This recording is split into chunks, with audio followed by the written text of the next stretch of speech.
So today, magluto tayo ng isa pang paboritong ulam nating mga Pinoy. This is beef mechado.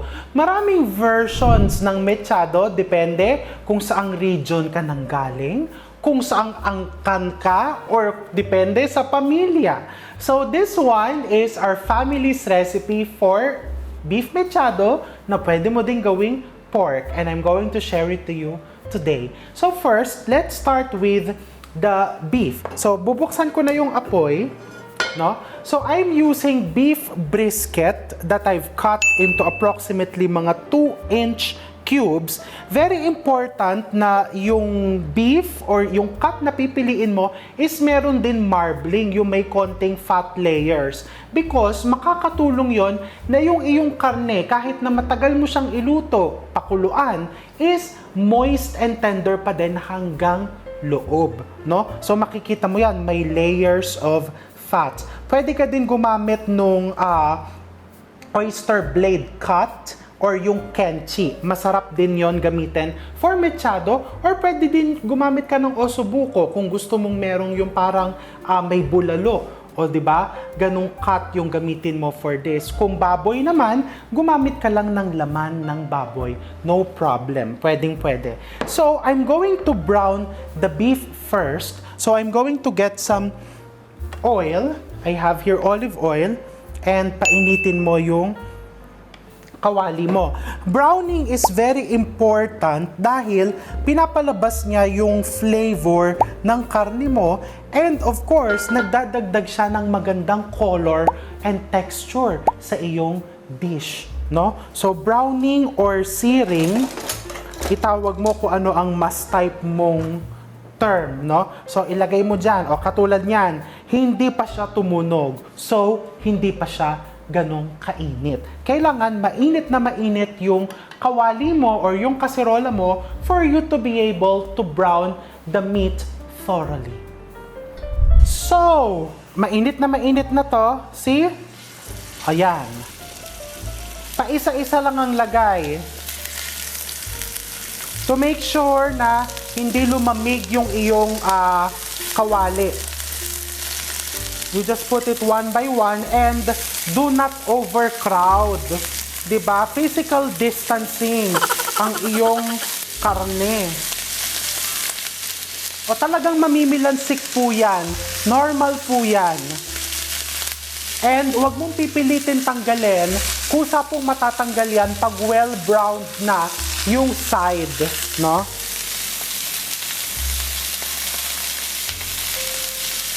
Katulad nitong isang to, nakita mo, nag-crust na siya. Pag nag-crust na yan na ganyan, kusa na siyang matatanggal dun sa bottom ng kawali mo. Ito, wag mo, yan. See?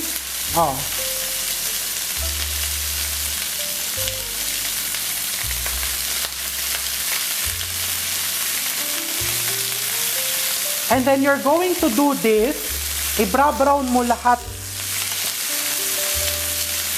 itong iyong 1 kilo of meat cubes.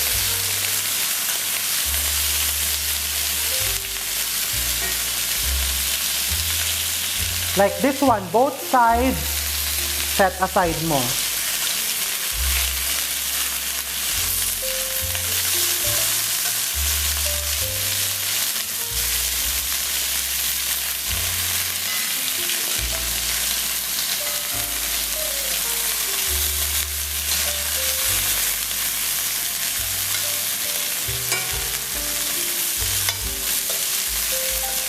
Huwag kang matakot dito sa makikita mong, ay, parang nasusunog na yung ilalim ng kaserola ko or ng kawali ko. Don't worry, because yung mga brown particles na yan, yung akala mong nasusunog, yan ang magbibigay ng masarap na flavor sa iyong mechado or sa kahit na anong braised meat na niluluto mo. No? So, you will see here, today I'm using a cast iron skillet kasi maganda po ang heat retention ng cast iron. So maganda siyang gamitin kung ikaw ay nagpapalambot ng mga karne. Wala po ako niyan, wala namang problema. Kahit anong klaseng kaserola, pwede mo naman gamitin. No problem. No? So I'm going to continue searing this. hanggang mag-brown lahat itong aking karne. So, while I'm continuing browning my meat, over here I'm going to slice some onions. Panggisa natin.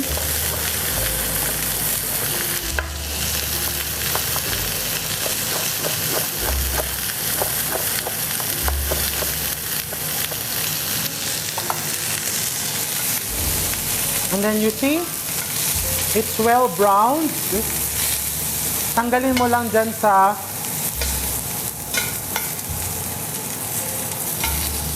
skillet mo. And then makikita mo, di ba, ito yung sinasabi ko sa inyong browning. Hinaan mo ng konti yung apoy, put some more oil, and then saute your onions. I have here some garlic that I'm going to pound.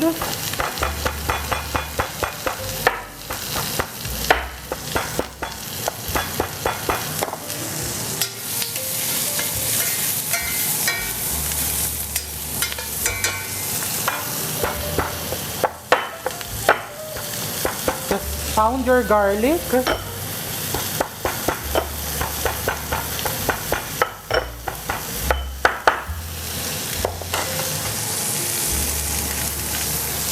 Don't forget, season with salt.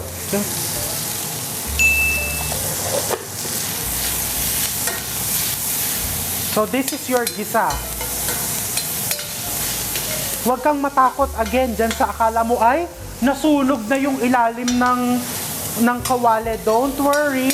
Remember, flavor yan. Kamatis.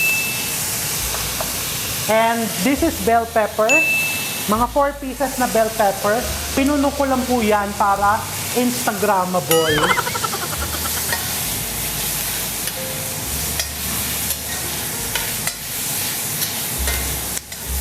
So this is your gisa. Season it again with salt.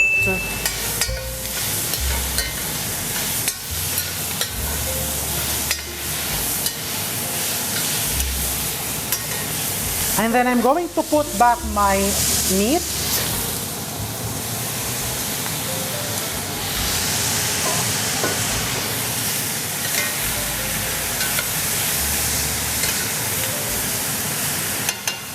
And then soy sauce.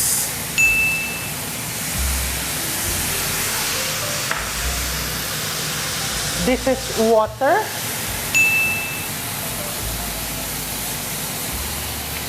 You can also use stock if you want. And then you just put half a cup of red wine.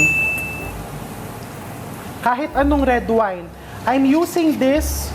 This is Cabernet Sauvignon. Ito lang yung iniinom ko kagabi. So kung ano yung meron kang bukas na, ibuhos mo lang po dyan. And a splash of Worcestershire sauce. Pwede po bang walang wine, chef? Kasi baka po malasing po ako. Pwede naman wala. But remember, putting the wine in your dish, hindi talaga siya para malasing ka. Ang kinukuha mo lang is the nice sugar, the nice flavor, and the acidity from the wine na nakakasarap talaga and also helps tenderize the meat. No? And of course, the nice color as well. So don't worry, hindi ka po malalaseng. Pwede mong ipakain yan sa iyong anak na bata kahit na may wine. Pero again, ayaw mong maglagay, pwede mong wag lagyan. No big problem. No? So what I'm going to do here, munti ko nang makalimutan. You put 1 cup of crushed tomatoes or you can also use tomato sauce. So what I'm going to do here, no, I'm going to simmer it.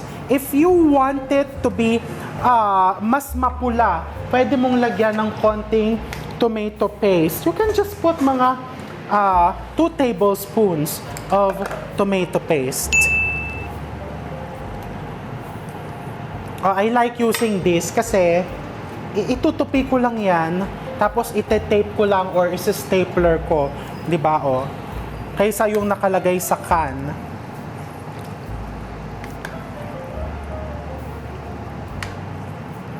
Okay? So you just mix it. And since nilagyan mo ng tomato paste yan, mamaya you're going to season it with some sugar. Ilalagay ko na din ngayon yung black pepper. This is the cracked black pepper. And pag kumukulo na siya, I'm going to put a splash of vinegar. No? We always put vinegar to dishes like this kahit na may wine na siya, kahit na may tomato sauce na siya or tomato paste. Because ang turo nga sa akin ng nanay ko, you always put the vinegar para mapahaba ang buhay ng mga putahe katulad nito. So just a splash, and then I'm going to cover it. Oops! The bay leaf. Munti ko nang makalimutan. You're going to cover it and simmer it for 1 to 2 hours or until fork tender na yung iyong karne.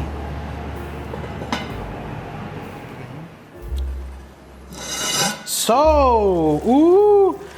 after mga 2 oras din. 2 oras din po tayo naghintay.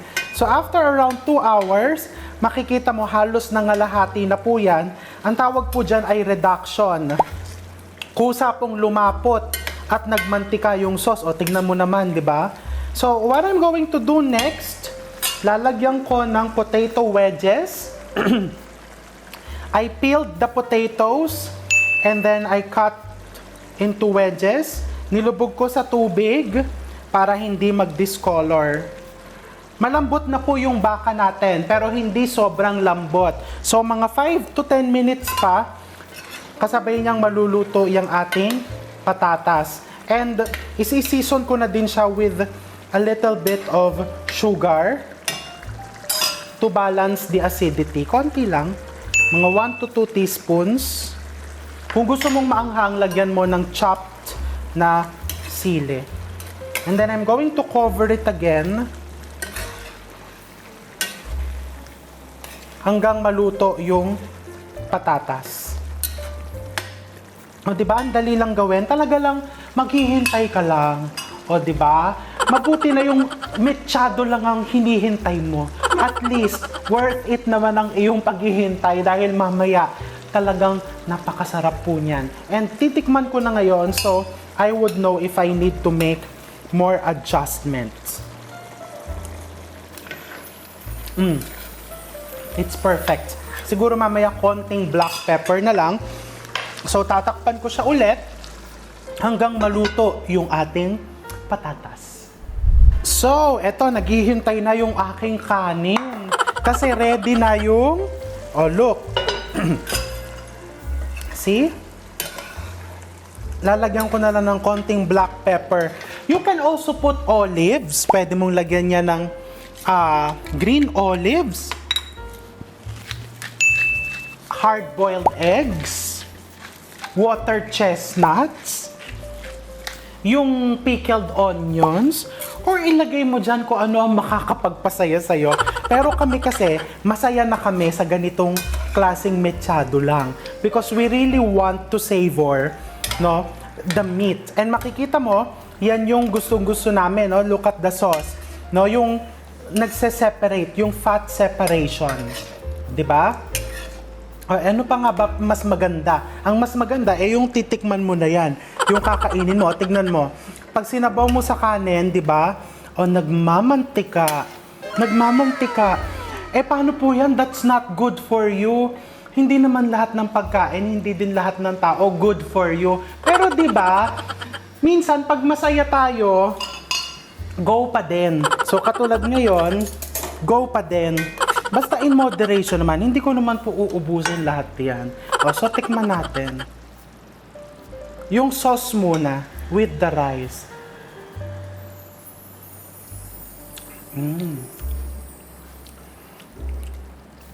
Masarap din po ito sa pandesal. Now the meat. Nakita mo, no? Ginanon ko lang ng kutsara yan. Ginanon ko lang, hindi mo kailangan ng kutsilyo. Hindi mo kailangan ng tinidor. Huwag mo lang kakamayin kasi mapapaso ka. So, kutsara, yung meat is napakalambot because it's slow cooked.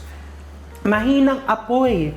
It took us 2 hours, more or less, more than 2 hours.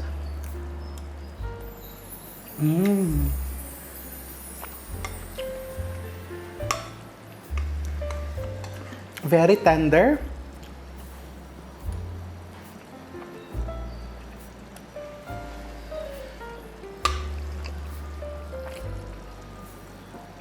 It's very good. Nanonood talaga hanggang dun sa loob ng karne yung lasa, yung linamnam. And of course, perfect din yan with your patatas.